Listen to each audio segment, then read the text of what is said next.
Otep à tous, bienvenue sur la chaîne des panafricanistes par essence, par conviction et par excellence. Celle des citoyens kémites par nécessité et obligation du combat.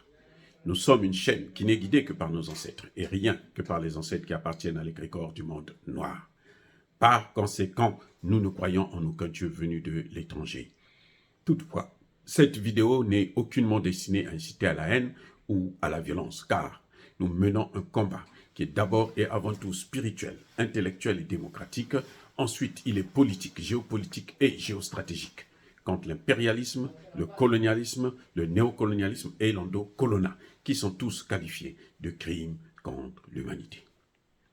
Nous menons ce combat sur la base du principe fondamental que nous avons hérité de nos ancêtres kémites, qui est celui de la Mahat, c'est-à-dire solidarité, vérité et justice.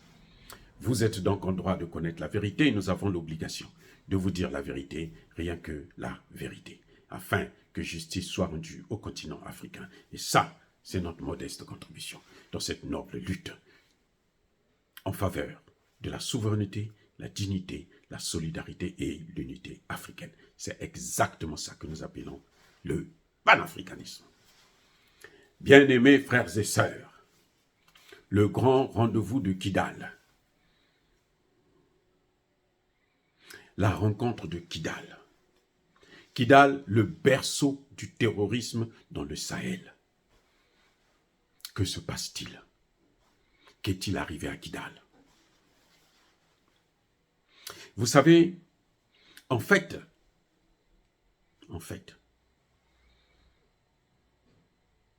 c'est à Kidal que l'OTAN, l'Occident, avait misé, avait mis tous les efforts pour organiser la déstabilisation et la destruction de l'ensemble du Sahel et maintenant déverser cela dans le golfe de Guinée pour occuper l'Afrique. C'est-à-dire que ce qui est en train de se passer au Mali, tout le monde, tout Africain panafricaniste devrait prier pour le succès de l'armée malienne. Parce que l'armée malienne est en train de sauver tout un continent. Je répète, l'armée malienne est en train de sauver tout un continent, le continent africain. Je vous ai déjà dit, et tous ceux qui suivent cette situation de près le savent, Kidal était le berceau du terrorisme. C'est à Kidal que les pays occidentaux, avec à leur tête la France, ont organisé la déstabilisation du Burkina Faso et du Niger. Même le Niger là, a été déstabilisé à partir de Kidal. Ce n'est pas le contraire, non. C'est vrai que c'est le Niger qui fait frontière, qui a une frontière avec la Libye, mais ce n'est pas le Niger qui était là. Parce qu'il fallait être loin de la Libye pour ne pas que les gens comprennent qu'en fait, ils viennent de la Libye. Et puis, ils n'avaient pas une base solide en Libye, et plutôt au Niger. Donc, ils ne pouvaient pas garder les terroristes au Niger. Il fallait les amener donc au Mali. Et Mali, le nord, tout le nord du Mali, là, c'était occupé par l'armée occidentale.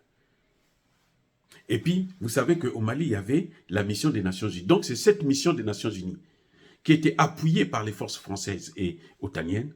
Ce sont ceux-là qui ont fait venir, font rentrer les terroristes et qui les ont alimentés, équipés, financés. Et maintenant, ils étaient en train d'étendre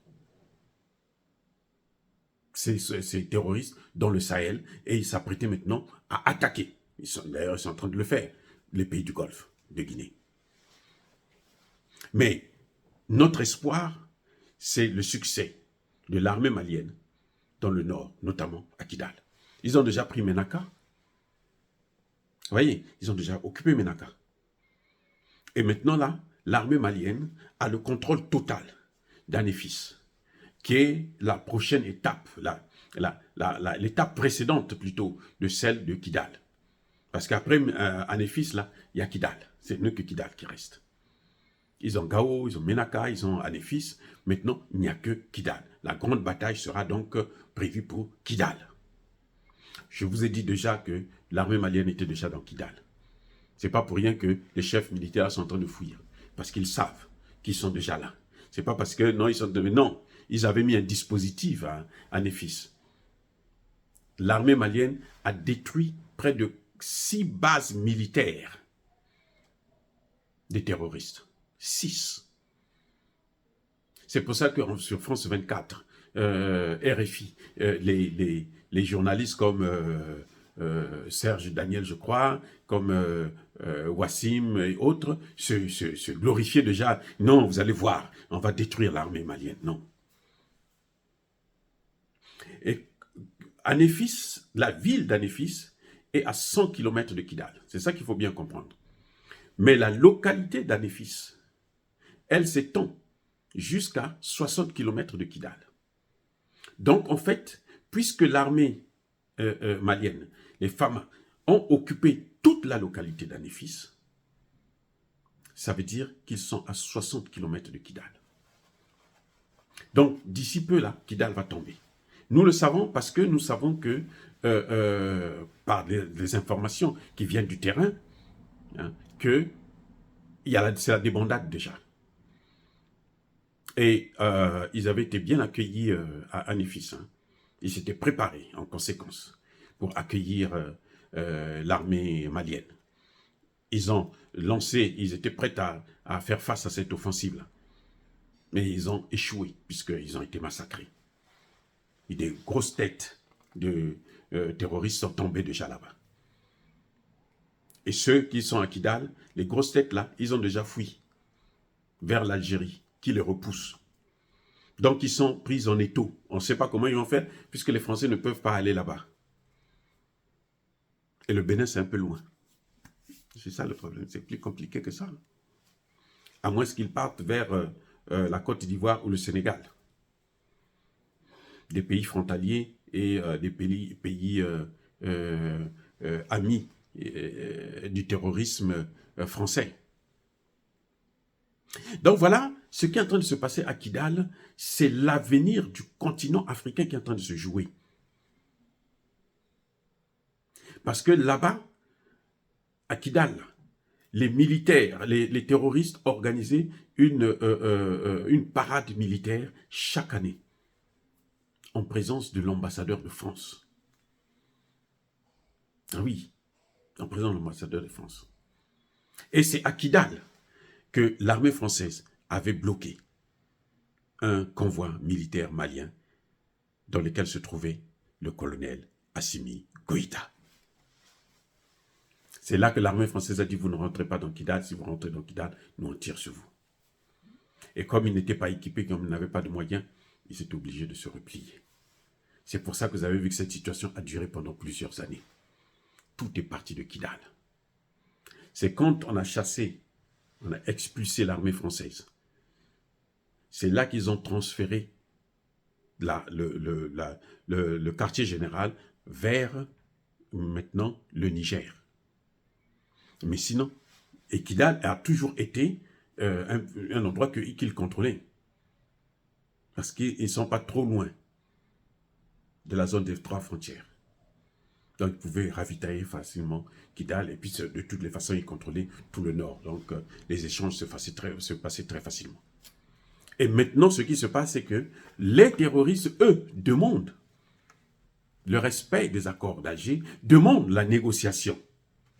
Et j'espère que le président Assimi Goïta ne va pas tomber dans ce piège. Parce qu'il demande la négociation, c'est pourquoi? C'est pour avoir le temps. Parce qu'ils savent que si Kidal tombe, le terrorisme est terminé dans le Sahel. Je répète, si Kidal tombe, le jour où l'armée malienne va prendre le contrôle total de Kidal, comme ils l'ont fait aujourd'hui avec Anéfis, le terrorisme n'aura plus des jours à venir dans le Sahel. Pas au Mali, je parle bien dans le Sahel.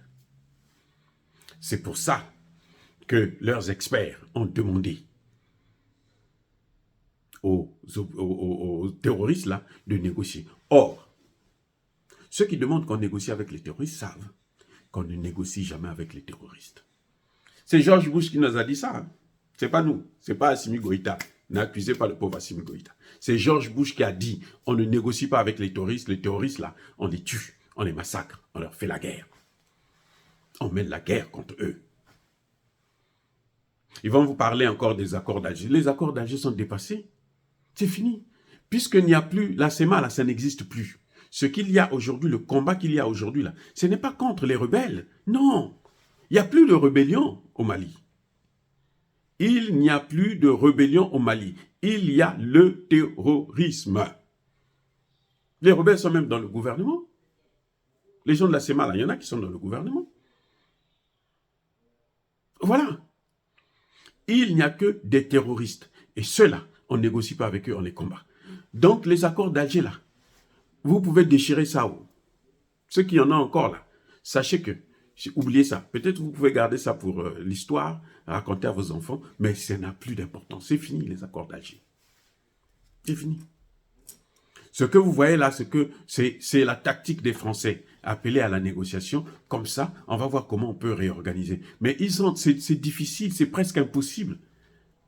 Puisque la seule façon de les réorganiser, il faut passer soit par le Niger ou par l'Algérie pour rééquiper le Kidal. Ce n'est que l'Algérie ou encore la Mauritanie, un peu la Mauritanie, mais surtout l'Algérie. Or, l'Algérie ne peut pas les laisser passer. L'Algérie maintenant ne veut plus jouer ce sale jeu-là. Et le Niger est avec le Mali, dans l'alliance des États du Sahel.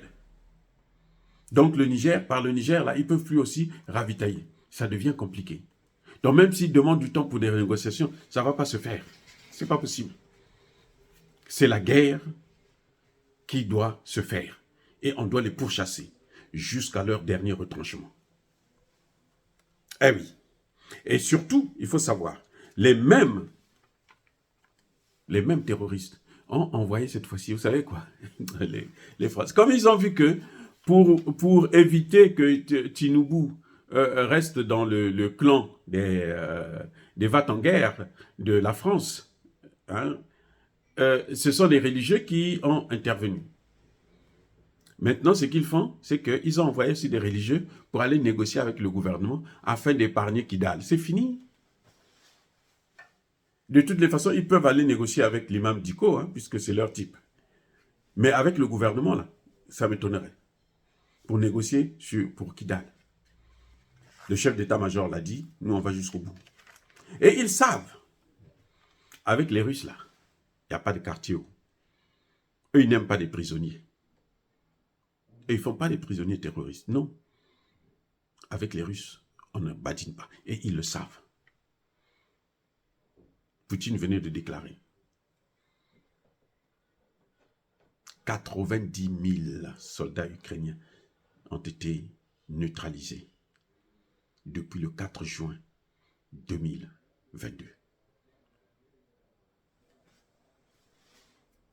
Donc 3 mois après le début de l'offensive. Donc voilà, la situation de Kidal, c'est une situation qui devrait qui est très importante pour nous, parce que si Kidal tombe, on peut dire que, voilà, nous sommes à l'horizon. Nous sommes proches de notre objectif, de mettre fin aux terroristes. Les Français n'ont qu'à trouver d'autres moyens. Et ils ont perdu définitivement le Sahel. L'OTAN, parce que même si les Américains sont encore au Niger, c'est fini pour eux. C'est fini. Ils ont assez fait souffrir l'Afrique.